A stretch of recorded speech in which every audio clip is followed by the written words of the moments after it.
Bismillahirrahmanirrahim. Assalamualaikum warahmatullahi wabarakatuh.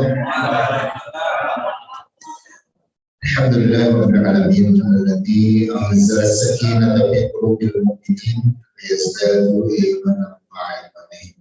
Wassalatu wassalamu ala habibina rasulillah sayyidil mursalin wa ala alihi wa ashabihi ajma'in. Bapak Ibu dan saudara sekalian, jamaah sekalian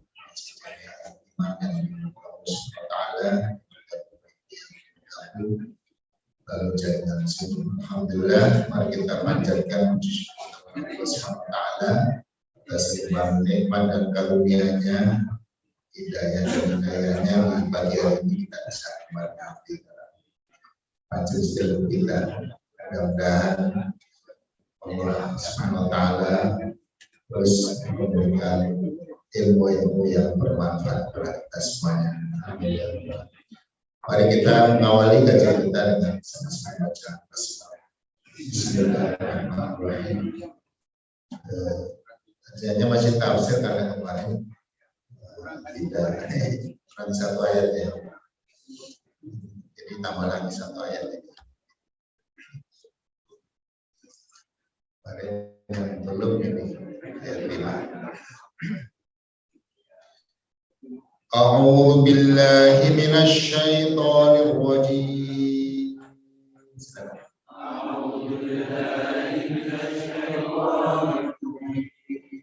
بسم الله الرحمن الرحيم.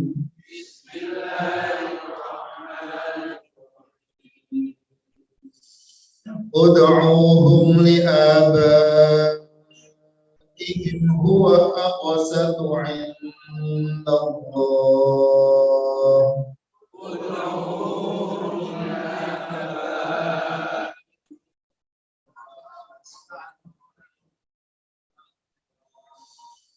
فإن لم تعلموا آباءهم فإخوانكم في الدين ومواليكم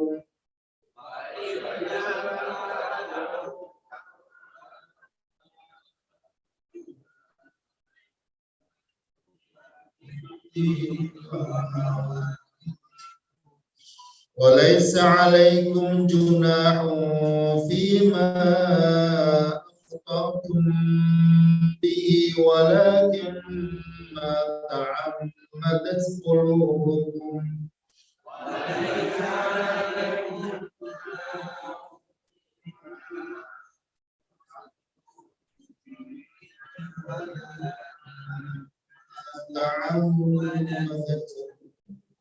وكان الله غفورا رحيما.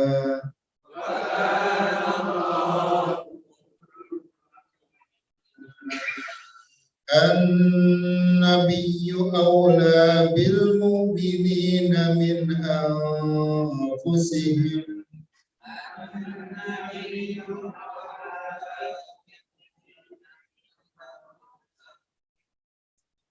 وأزواجه أمهاتهم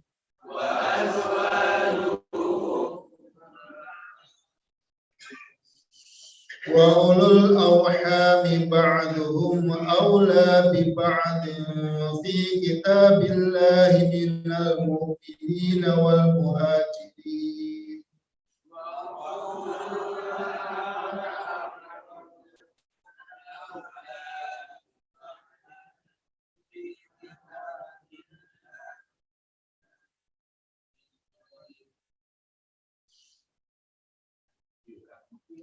أولى ببعض في كتاب الله من المؤمنين والمهاجرين إلا أن تفعلوا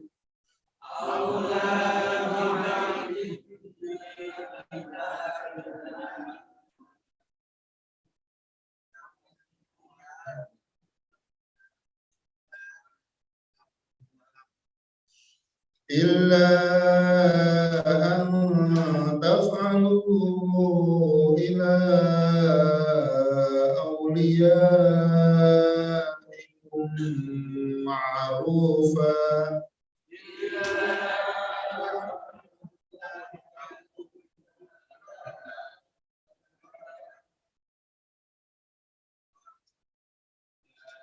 kana dzalika fil kitabi mastura.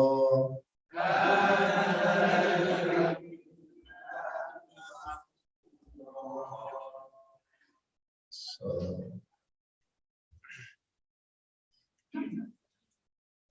ada yang bisa sampaikan?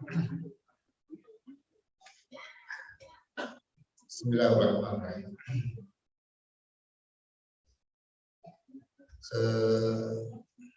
Diawali dengan ud'uhum. Jadi di sini ada di atas alif atau hamzah ya, ada kayak huruf kayak dhammah sebetulnya, tapi sebenarnya bukan dhammah. Ya. Dia huruf shad ya, atau kepalanya shad untuk menunjukkan bahwa hamzahnya itu hamzah wasal namanya. Ya.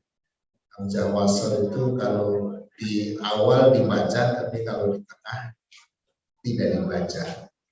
Nah, kalau di awal dibacanya dua kemungkinan, ya. Bisa bisa I atau U. Kalau sesudahnya dhammah berarti U. Seperti sesudah dal sukun dhammah maka U. Selainnya I. Misalnya ikro, irji ya, atau irkam mana ya. Nah, itu sisanya I. Yang sudah sukun dalam dhammah maka U, sisanya I. Ud'uhum, ud'u. Bisa berdoa, bisa serulah, ya, bisa panggillah. Ud'uhum, panggillah mereka anak-anak itu li abaihim dengan dinisbatkan kepada ayahnya mereka.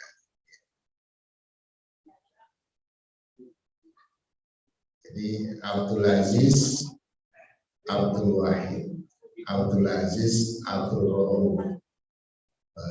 Jadi dinisbatkan kepada ayahnya. Atau lengkapnya Abdul Aziz bin Abdul Wahid. Panggillah mereka dengan dinisbatkan kepada ayahnya mereka. Nggak tahu kuat nggak?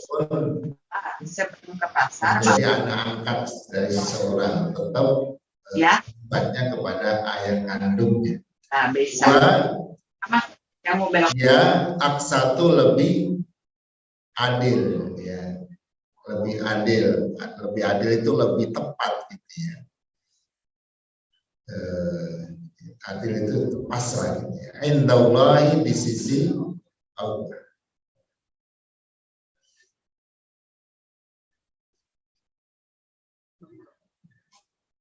Jadi ya karena yang membuat manusianya Allah, kehidupannya dibuat Allah, maka ya, aturannya ikuti Allah saja.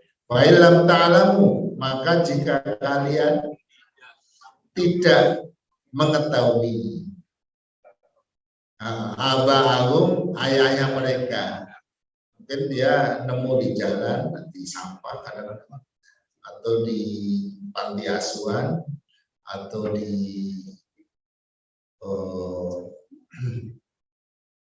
ada yang nganter gitu ya, yang tidak ketahuan ayahnya, orang tuanya nggak ketahuan. Seperti ada seorang sahabat yang hitam ya wajahnya tidak tampan dan tidak ketahuan siapa orang tuanya.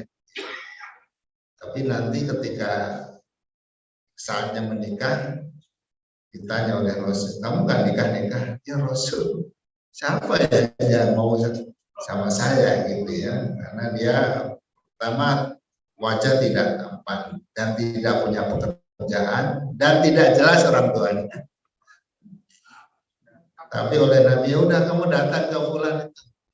Nah, fulan yang ditunjuk itu orangnya kaya, ya, terhormat dan anaknya itu cantik gitu ya. Karena Nabi yang turun ya dia datang. Ya. Dan awalnya ditolak. Ya maaf, ditolak sama orang tuanya. Tapi ya saat dialog itu terjadi, anaknya mendengarkan di kamar. Dan semuanya didengar, dan dia tahu bahwa dia datang bukan atas nama dia sendiri, tapi disuruh oleh Nabi. Ketika dia pamitan, anaknya segera menemui ayah ibunya. Wahai ayah ibu, apakah engkau berani ya, menolak perintah daripada Nabi? Iya, astagfirullah. Akhirnya dipanggil lagi, mas.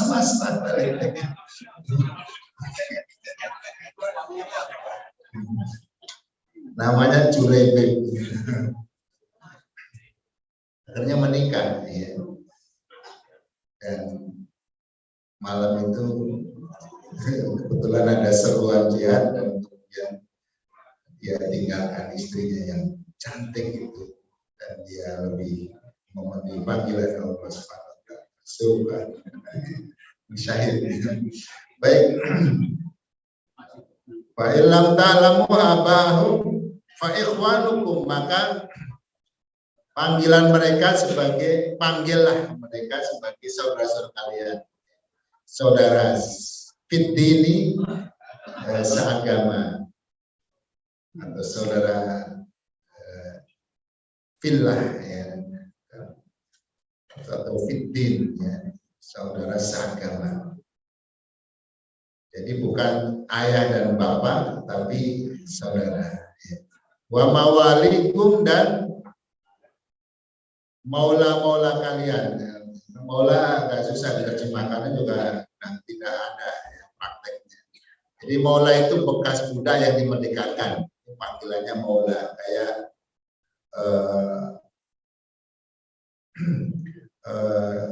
Hudzaifah. Siapa yang maulanya Hudzaifah? Jadi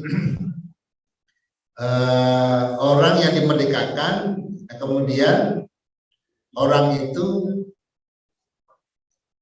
nantinya kalau meninggal, kalau tidak ada ahli waris yang lain semuanya, maka pewarisnya itu yang memerdekakan. Jadi, nah orang yang dimerdekakan itu namanya maula. Jadi dinisbatkan kepada yang memerdekakan. Maula siapa? Misalnya Ahmad Maula Umar. Walaisa alaikum, dan tidak ada alaikum bagi kalian junahun dosa. Fima akhtatum, terhadap apa yang akhtatum bihi, kalian telah salah atau khilaf dengannya pada masa-masa yang lalu sebelum ayat ini turun, termasuk Nabi sendiri.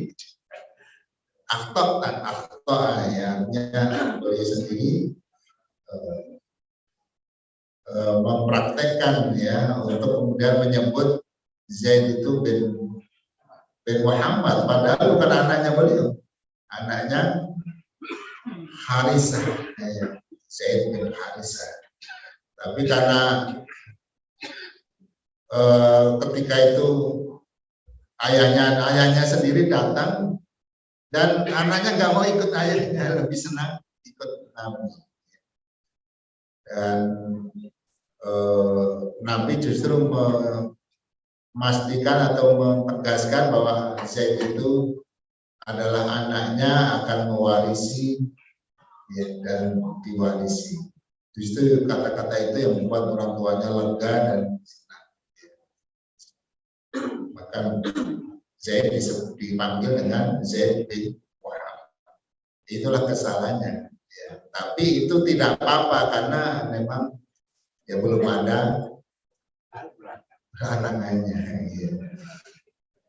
Walakin akan tetapi ma ta'ammadat, apa yang ta'ammadat, sengaja, ulubukum, hati-hati kalian, sengaja setelah larangan diturunkan, kemudian sengaja melanggar, sengaja kemudian merubah ya nasab seseorang Ini orang nggak tahu juga ya, diambil sejak bayi, nggak tahu kalau nggak ketahuan orang tuanya langsung ya udah pin dia. Nah, itu sengaja. Wa kana Allah, dan adalah Allah Ghafuran, Maha pengampun ya, salah. Maha pengampun, Rahiman, Maha penyayang.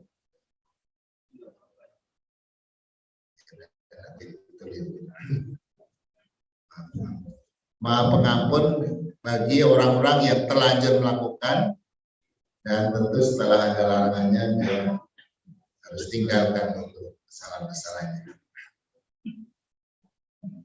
Baik para jemaah sekalian, ya ini ada kaitannya dengan ayat sebelumnya yang membahas tentang adopsi ya, anak mengangkat anak.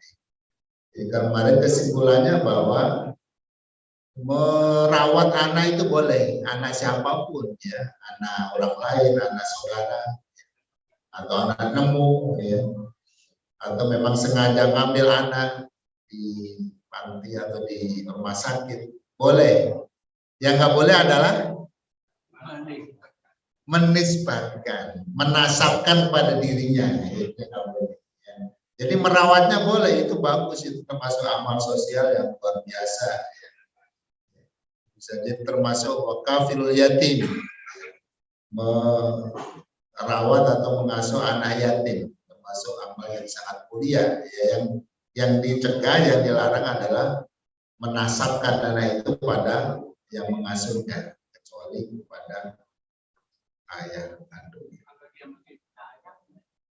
Nah, panggil ya, manggil ayah ya, ya. Itu dia ya. Boleh kan? Boleh. Iya.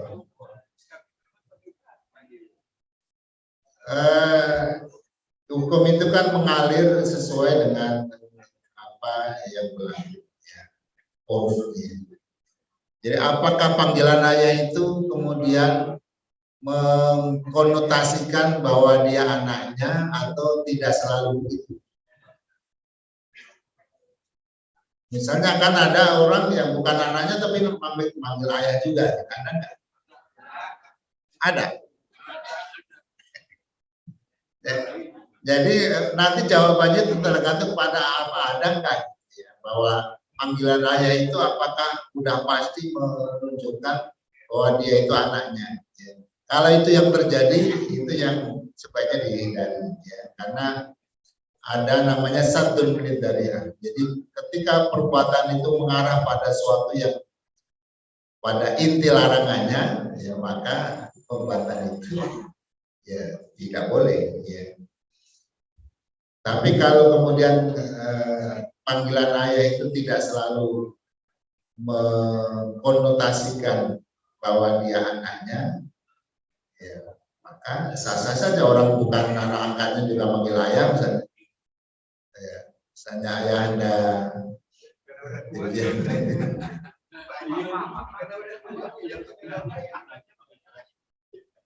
ya, kita baca dulu. Allah memerintahkan agar kaum muslimin menasabkan seseorang anak hanya kepada bapak dan ibu kandungnya. Menasabkan kepada bapak dan ibu kandungnya.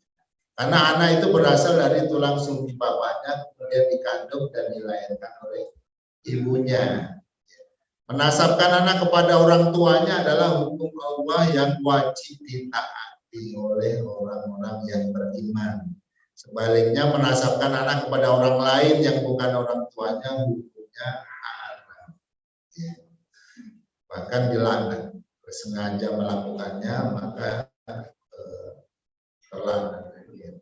Mengangkat anak sehingga kedudukan anak angkat tersebut sama dengan anak kandung, berhak mewarisi dan menjadikan hubungan mahram dan sebagainya termasuk dosa besar. Jadi merawatnya boleh, cuman menyamakannya ya nggak boleh sampai kemudian mewarisi atau diwarisi, itu nggak boleh. Jadi tetap harus dinasabkan kepada orang tuanya sendiri. Dasarnya beberapa hadis ini. Ya. Pertama, manin tasaba ila ghairi abihi, barang siapa yang menasabkan dirinya kepada selain ayahnya, dirinya yang menempelkan nama orang lain, binnya itu kepada bukan bapaknya, au tawalla ghaira mawalihi, atau menasabkan budak kepada selain tuannya. Ada tuan aslinya kemudian ada tuan palsunya. Fa alaihi la'natullah, maka baginya laknat Allah wal malaikat dan juga para malaikat bernasib. Ya, mangga silakan.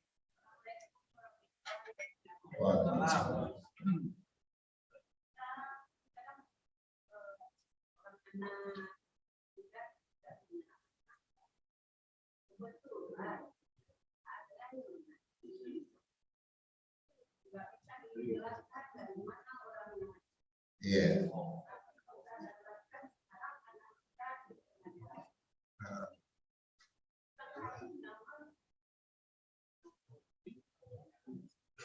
Ya. Oh, nama bapak angkatnya.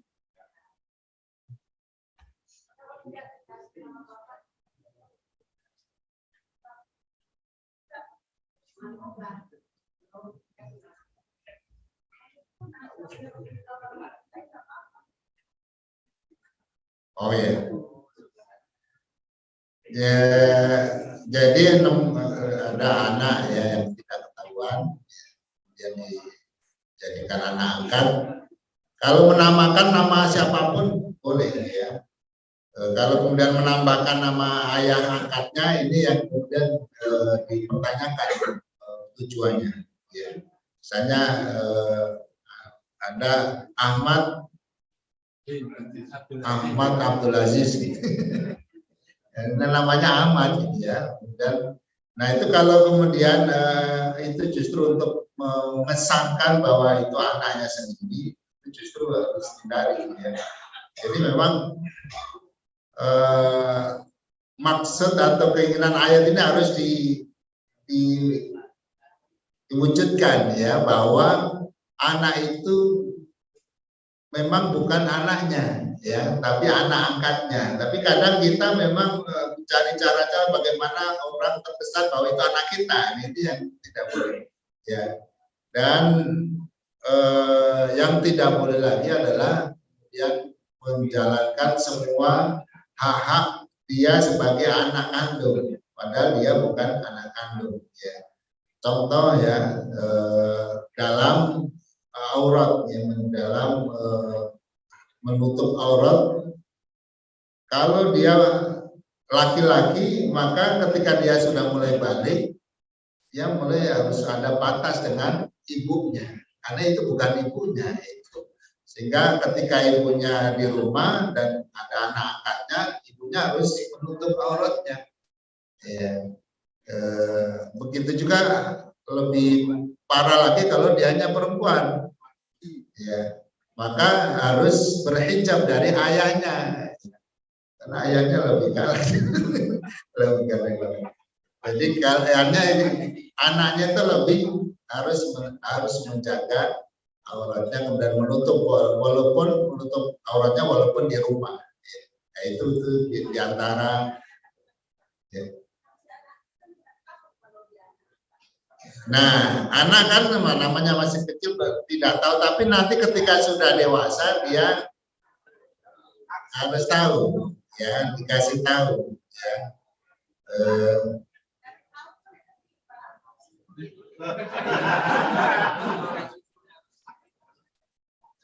Sedih ya, ya, ya, tinggal dikasih tahunya dengan cara-cara yang tidak membuat dia sedih, ya. Tapi walaupun bukan anak ibu, ya, kamu tetap diperlakukan ya, seperti anak ibu, ya. Jadi tidak usah sedih. Ya, ya.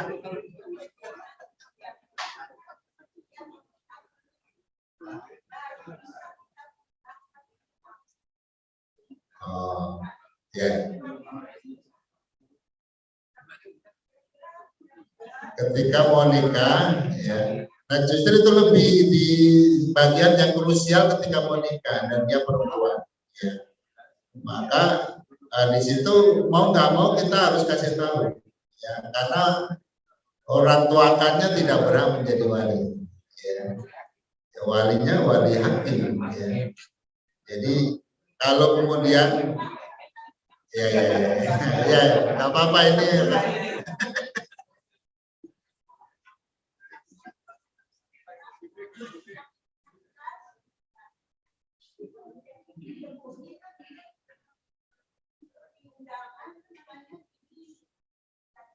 Oh.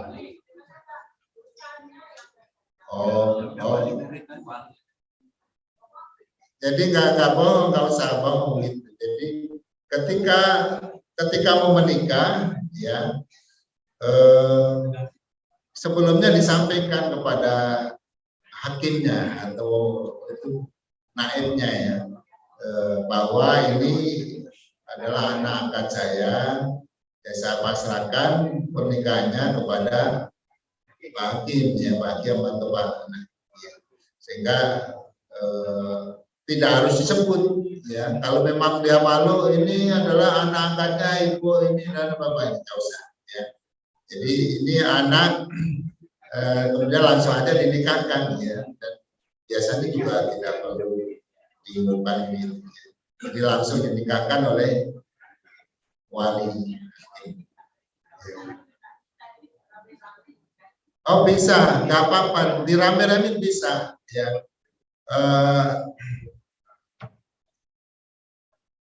Yang nggak bisa di mananya? Dirame-rame artinya takut ketahuan, Mas. Oh iya. Nah, kalau takut ketahuan ya nggak usah diumumkan, ya. Jadi tapi anak itu harus tahu, ya. Anak itu harus tahu karena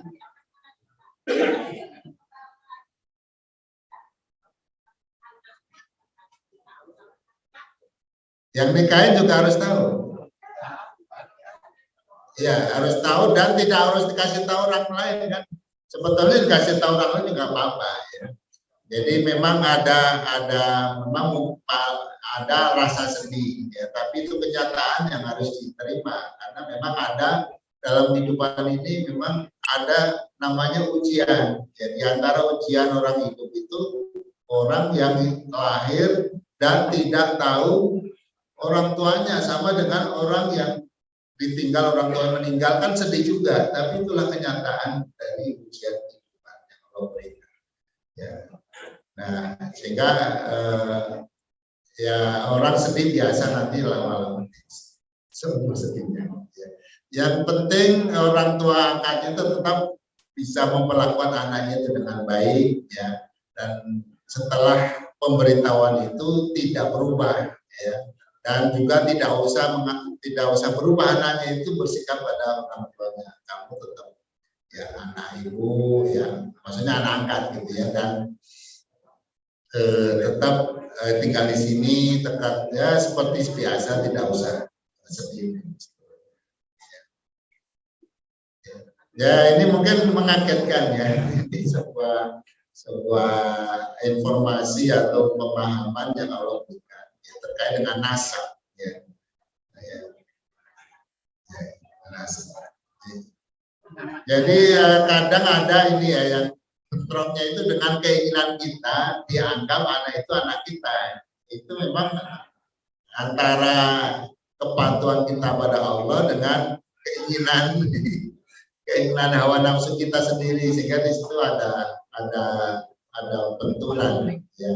Ya. Kita kan inginnya nggak punya anak tapi dipandang punya anak, ya, padahal itu anak orang, ya. Akhirnya dikasih nama-nama kita, kemudian disembunyikan nasabnya, ya. Yang penting yaitu ya harus dikalahkan, ya, bahwa ketaatan kita pada Allah harus diutamakan. Adapun menjaga perasaan anak bisa lah sampaikan dengan halus, dengan pelan. Akan kita ya mungkin pasti shock ya di awal dia tahu pasti shock. Makanya ngasih taunya sudah dewasa, sudah balik baru dikasih tahu. Kalau masih kecil ya jangan kasih tahu. Nanti malah kabur lagi. Laisa tidak ada. Maka malah itu dengan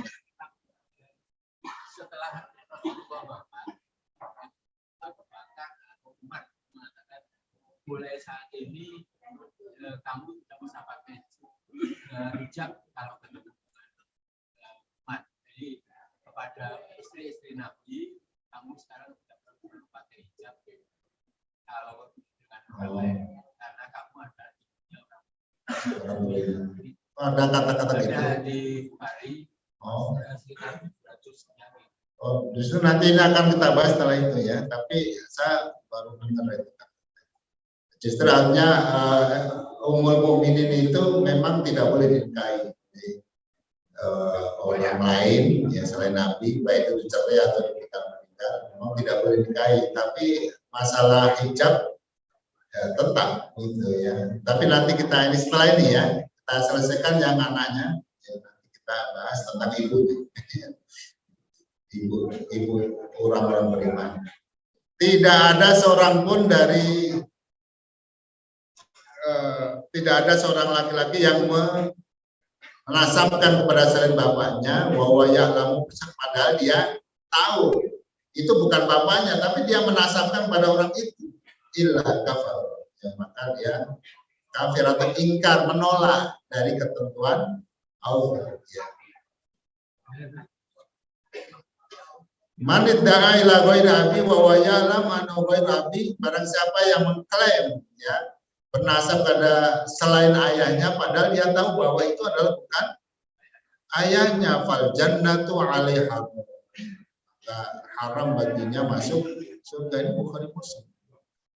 Jadi ini artinya serius masalah nasab ini sangat serius, sehingga kita ya harus mengalahkan hawa nafsu kita sendiri untuk ya, mematuhi perintah. Ya. Ayat ini juga menjelaskan bahwa jika seorang anak tidak diketahui ayahnya dan ia dipelihara oleh seorang muslim yang lain, sebagaimana tadi ditanyakan, maka hubungan pemeliharaan dengan anak itu adalah hubungan saudara saja. Berarti kalau saudara yang manggilnya ya saudara ya, atau ya D atau apa, atau hubungan tuan dengan maulanya, dengan orang yang memerdekakan budak dengan yang dimerdekakan ya. Jadi yang dimerdekakan itu disebut maula. Karena itu dia memanggil anak itu dengan saudara, Mas, D, atau Jang ya. Atau Nak juga apa-apa ya, karena Nak itu panggilan kesayangan. Orang lain pun hendaknya menyebut demikian, seperti Salim Maula Hudzaifah. Jadi Salim ini dulu sebelum Islam adalah budaknya Hudzaifah, kemudian dimerdekakan oleh Hudzaifah, maka kemudian Salimnya disebut Salim Maula Hudzaifah. Jadi nanti kalau Salim meninggal itu yang mewarisi Hudzaifah. Ya, itu ada. Ya, kalau anak angkat tidak ada waris, tapi kalau memerdekakan ada. Baik ya, itu terkait dengan adopsi. Adopsinya tidak boleh kalau menganggap atau merubah anak itu menjadi anak yang mengangkatnya. Tapi kalau merawatnya boleh, bagus ya. Tapi bahwa dia adalah anaknya orang tuanya ya harus didudukkan permasalahan seperti itu. Iya ya. Iya oke.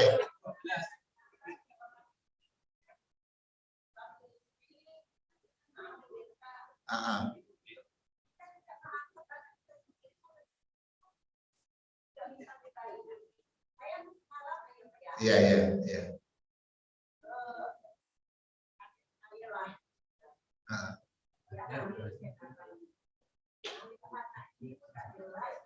Iya, iya. Iya. Iya. Iya. Hmm.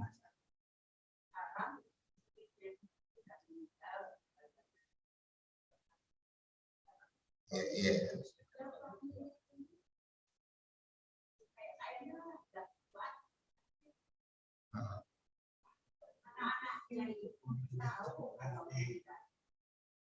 Kan.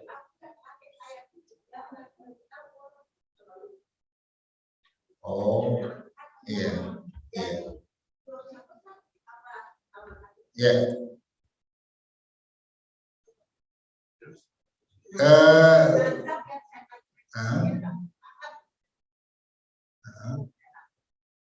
Iya.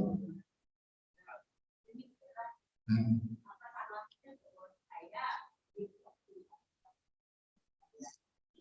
Ya tergantung niatnya, dia menyembunyikan atau hanya sekedar menjaga. Ada kan motif dari orang. Iya.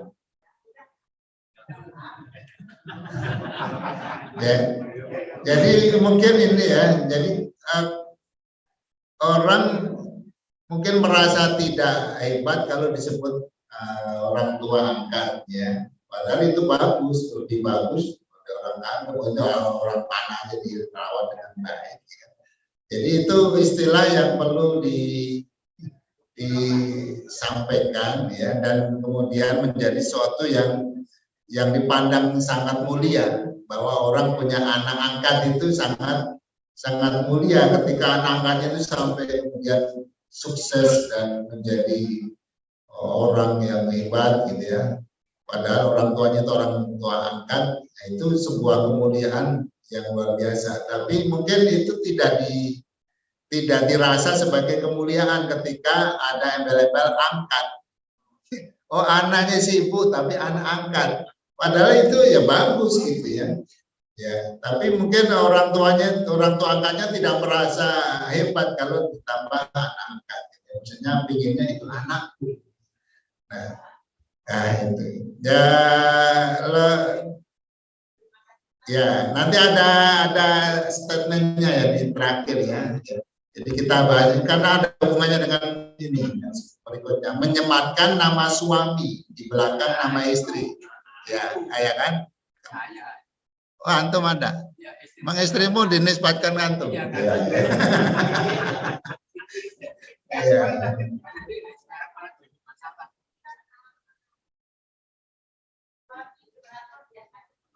Iya ini yang dibahas juga ya. Karena ini ya. Jadi bila penyematan nama suami tersebut diniatkan untuk mengganti nasab, ya, dari bernasab kepada ayahnya menjadi bernasab kepada suaminya, maka perbuatan ini jelas haram dan terlaknat. Berdasarkan hadis yang tadi, manintasaba ila ghairi abihi aw tawalla ghaira mawali fa alaihi la'natullah wal malaikati wan nas ajmain. Yang sengaja menasabkan dirinya kepada yang bukan ayahnya, itu dilaknat sama Allah. Ya. Kalau niatnya begitu, niatnya begitu. Nah, yang kedua, bila penyematan nama suami tersebut karena merasa malu atau merasa tidak bangga dengan nama ayahnya sendiri, dia lebih bangga dengan nama suaminya, ya, yang pejabat dan orang yang populer. Maka ini termasuk sikap tidak hormat atau bahkan durhaka kepada orang tua. Masa malu sama orang tuanya sendiri. Nah, yang ketiga, bila penyematan nama suami tersebut sekedar ikut-ikutan yang terjadi di masyarakat, maka dalam hal ini ada beberapa pendapat. Ikut-ikutan, maksudnya itu yang terjadi, kita ikut juga gitu. Padahal itu bukan dari agama kita. Ya, satu, sebagian ulama membolehkan, ya, karena yang dilarang adalah menghibah nasab. Ya. Sedangkan penyematan nama suami semata-mata diniatkan mengenalkan bahwa nama laki-laki itu adalah suaminya, ya. menggunakan transaksi. Oh gitu. Ini yang membolehkan, ya. Tapi sebagian ulama lain menyatakan haram menyematkan nama suami di belakang nama istri apapun alasannya. Berdasarkan ayat yang tadi kita baca, ud'uhum li'abaihim, panggillah mereka dengan memakai nama bapak-bapak mereka, ya. Itu yang lebih adil. Walaupun konteksnya anak tadi, anak angkat, ya, tapi esensinya sama, ya, anak angkat sama bapak angkat, suaminya kayak bapak angkat, tempelkan di belakang namanya, ya. Misalnya Fatmawati Soekarno. Ya. Ya. Pendapat pertengahannya adalah bahwa perilaku menyematkan nama suami tersebut adalah khilaful aula, ya, bertentangan dengan yang utama. Artinya utamanya ya tidak, ya, tapi dia lakukan berarti mengambil yang bertentangan dengan keutamaan. Karena sesungguhnya penyematan nama suami tersebut bukan budaya Islam, ya, tapi budaya Barat. Ya, tapi kita ikut-ikutan, ya. Nabi Muhammad sendiri adalah manusia paling terhormat, paling agung, paling mulia, segala-galanya lah. Namun demikian, para istri beliau tidak menyematkan nama besar beliau di belakang nama-nama mereka. Ya, tetap saja mereka memakai nama ayah mereka masing-masing, seperti Aisyah binti Abu Bakar dan Aisyah Muhammad. Ya, gitu. Ya istrinya, kita boleh istri. Oh istriku itu, ya itu saya istrinya Ustadz, ya, misalnya. Nah itu boleh, ya. Ini masalahnya menyematkan saja, dan itu mengesankan itu ayahnya. Hafsah binti Umar, ya. Jadi tadi mengesankan itu ayah kandungnya dengan menyembunyikan kata-kata angkat, ini ya. Sekarang mengesankan itu ayahnya dengan memberikan belakang namanya.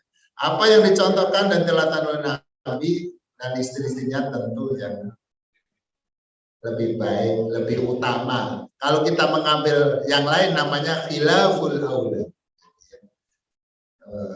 menyelisihi yang utama. Yang utamanya yang contohkan istrinya Nabi nggak ngaku-ngaku. Aisyah Muhammad atau Musa. Maka ini statementnya. Maka dalam masalah ini tindakan yang paling aman dan lebih hati-hati adalah tidak menyematkan nama suami setelah nama istri. Karena bisa jadi orang lain yang tidak tahu akan mengira bahwa nama tersebut adalah nama ayahnya. Sedangkan Islam sangat menjaga nasab dan mencegah sebisa mungkin tertukarnya nasab. Ya. Ini juga saya simak dari ceramahnya Ustadz Uwas, ya, Ustadz Buya Yahya juga sama. Rekomendasinya jangan ikut-ikutan. Kalau ganti suami nanti namanya ganti, ya, dari misalnya Fatimah Abdul Aziz karena cerai jadi Fatimah Umar, diganti-ganti ya namanya. Kaidah dulu namanya ada Fatimah, suaminya namanya Abdul Aziz, ya, anaknya namanya Umar, maka disebut Umar bin Abdul Aziz, itu ibunya Fatimah. Kaidah fikihnya satu dari menutup berbagai jalan ke arah keburukan. Ya. Jadi karena menyematkan nama suami itu bisa mengesankan bahwa itu ayahnya, maka itu yang harus dihindari. Namanya sadun. Sadun itu mengkat sesuatu yang bisa menimbulkan sesuatu yang terlarang. Ya. Seperti larangan zina, ya jangan ke lokalisasi, dekat-dekat situ ya bisa bahaya gitu. Ini selesaikan dulu. Nanti kalau ada dialog dan setelah ini takutnya nanti PR lagi. An-Nabiyu.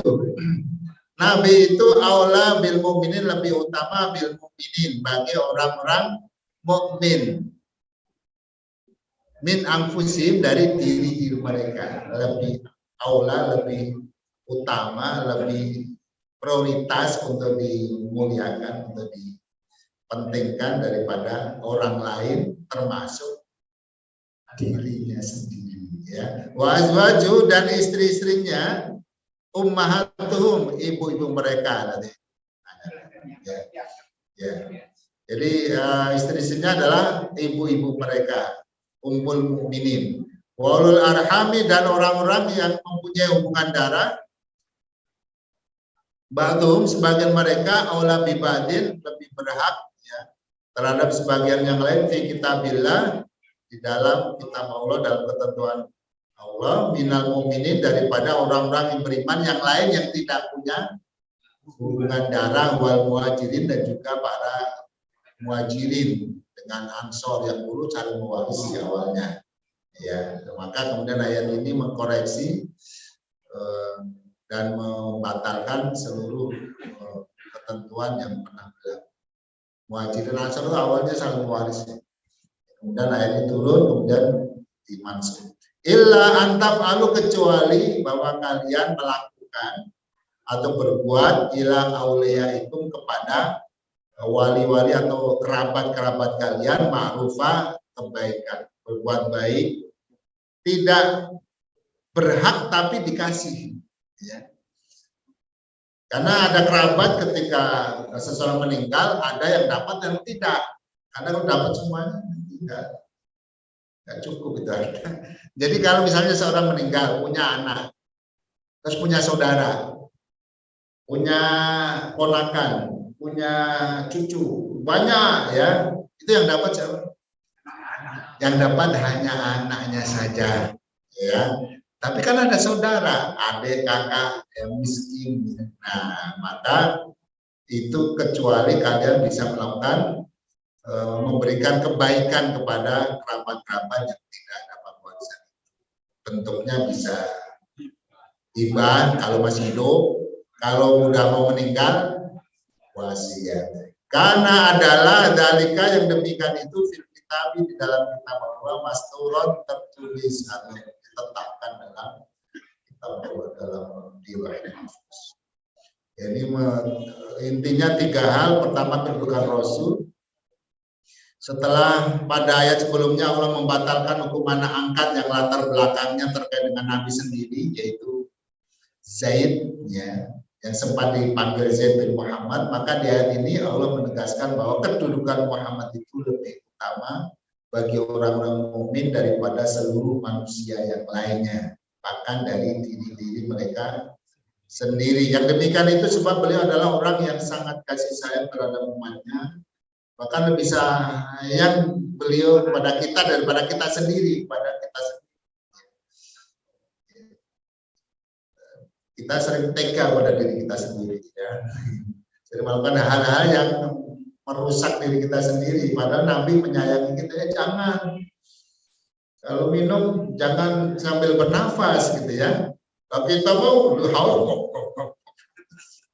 padahal ya. Jadi Nabi kasih atas, ya, karena kasih sayangnya mengajarkan kita kepada kita kalau minum di gelas ini jangan bernafas di pejangan. Ya. Nah, kita kan kalau haus begini ini sekali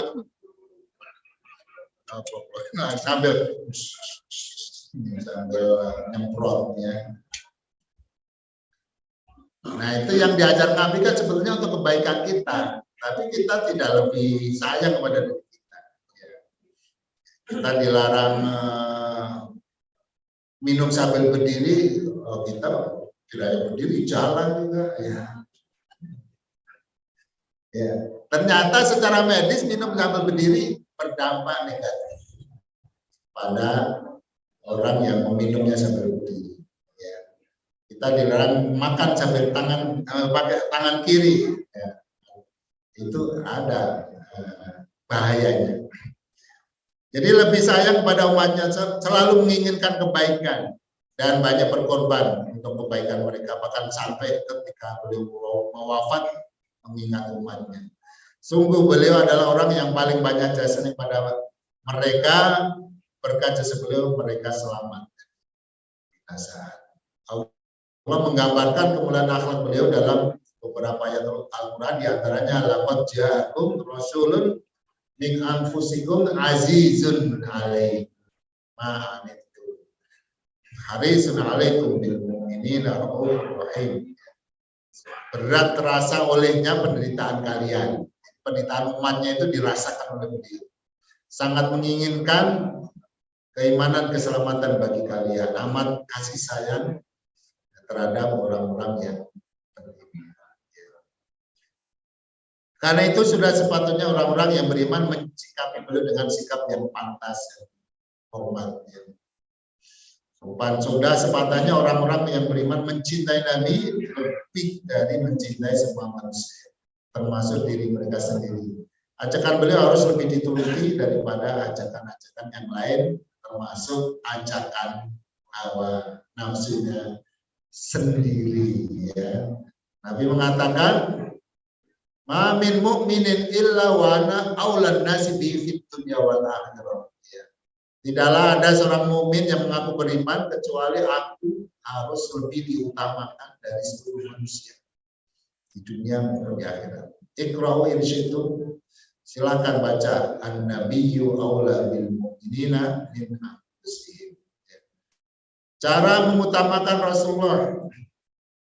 Pertama, mencintainya melebihi cinta kepada seluruh manusia yang lain, termasuk kita sendiri, ya.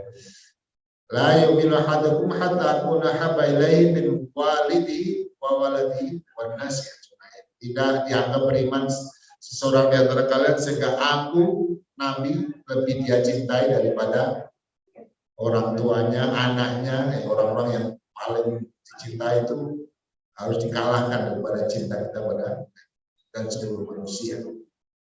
Maka dalam kisah Umar bin Khattab, ketika beliau menyampaikan, Umar mengatakan, la anta ya Rasul ahabbu ilayya min kulli syai. Kau lebih aku cintai dari semua manusia, dari semua hal, illa min nafsi, kecuali diriku. Faqala lahu Nabi, maka Nabi berkata, la walladhi nafsi biyadihi. Tidak ya Umar, hatta aku nahaba ilaika min nafsi, sehingga aku lebih kamu cintai daripada dirimu sendiri. Faqala Umar, fa innaul an, maka sekarang wallahi la anta habbu ilayya min nafsi, kau lebih aku cintai daripada diriku sendiri. Faqala Nabi, al-an yang baru sekarang. Betul itu ya. Jadi Nabi harus lebih dicintai dari seluruh manusia, termasuk kita sendiri. Mengikuti ajarannya, ridho menerima keputusannya. Kalau dulu ya keputusan beliau langsung, kalau sekarang berarti dengan petunjuk Al-Quran dan Hadis. Semua permasalahan kita harus kembali pada apa yang diajarkan oleh Nabi. Ya. Menghidupkan sunnahnya. Ya. Apa yang diajarkan, apa yang menjadi pola hidup beliau itu yang harus menjadi acuan, menjadi petunjuk dalam kehidupan. Bersolawat kepadanya. Sallu ala Muhammad. Melanjutkan misi perjuangannya. Ini beberapa hal yang harus dibuktikan ya dalam mengutamakan Nabi ya dalam kehidupan kita, bahwa Nabi itu sangat sesuatu bagi kita ya, sangat penting, sangat ya, kita utamakan dari semua urusan yang lain.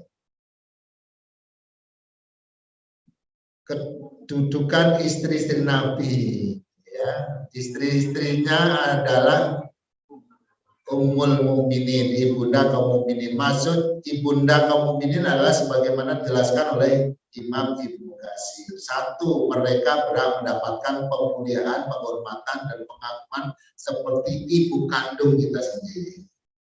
Ya. Istri Nabi tahu ya, ada Siti Khadijah, ada Siti Aisyah, ada Salama, ada Zainab, ada Hafsah, ya, ada siapa lagi? Kiptia, Maria Kiptia, itu yang bukan dari Arab ya.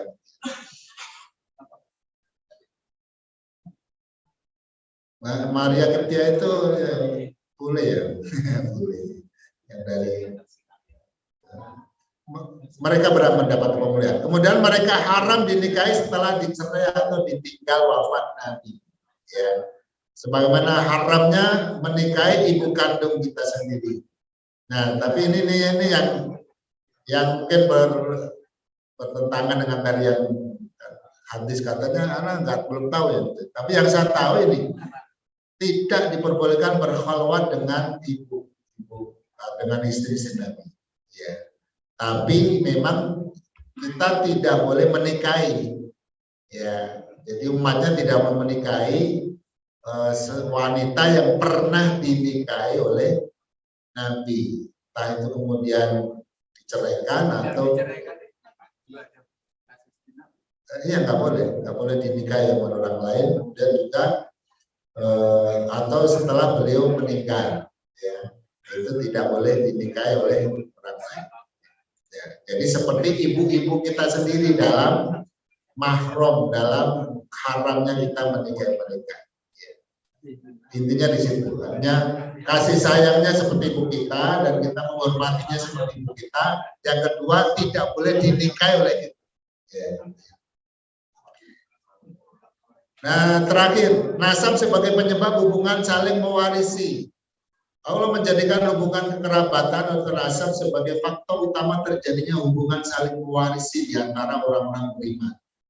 Jadi orang-orang yang beriman yang terikat dalam hubungan kerabatan lebih berhak mendapat harta warisan dalam syariat daripada orang-orang beriman lainnya yang tidak memiliki hubungan kerabat. Ya.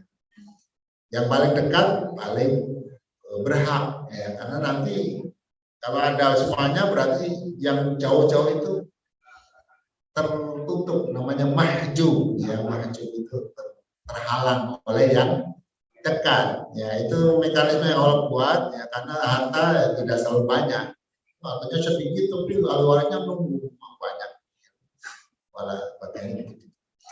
Ayat ini menghapus ketentuan warisan yang sempat berjalan pada awal perpuluhan Islam di antara kaum Muhajirin dan Ansor. Ya. Karena di awal beliau datang ke Madinah, yang beliau lakukan setelah membangun masjid adalah mempersaudarakan, betul-betul saudara, ya, dan saling mewarisi. Tapi kemudian dibatalkan dengan ayat tadi. Ketentuan saling mewarisi yang diikat oleh hubungan keagamaan bukan kekerasan.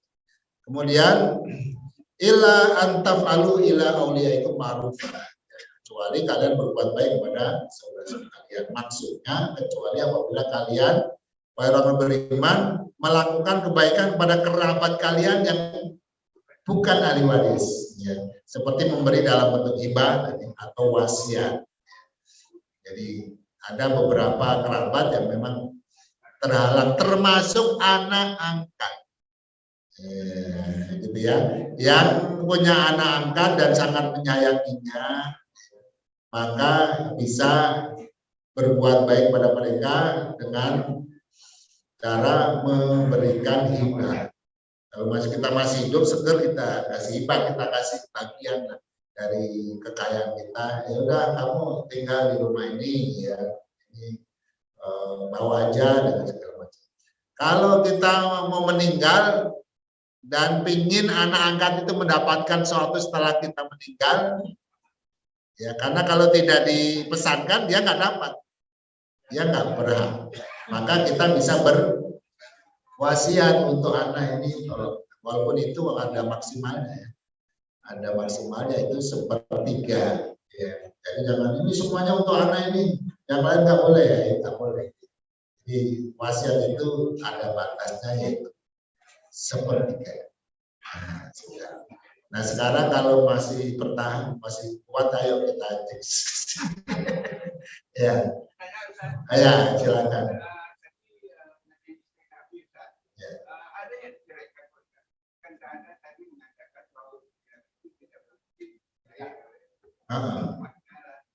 Iya. Ada yang diceraikan apa? Enggak boleh. Iya. Ada. Oh, maksudnya nanya apakah ada yang diceraikan? Siapa?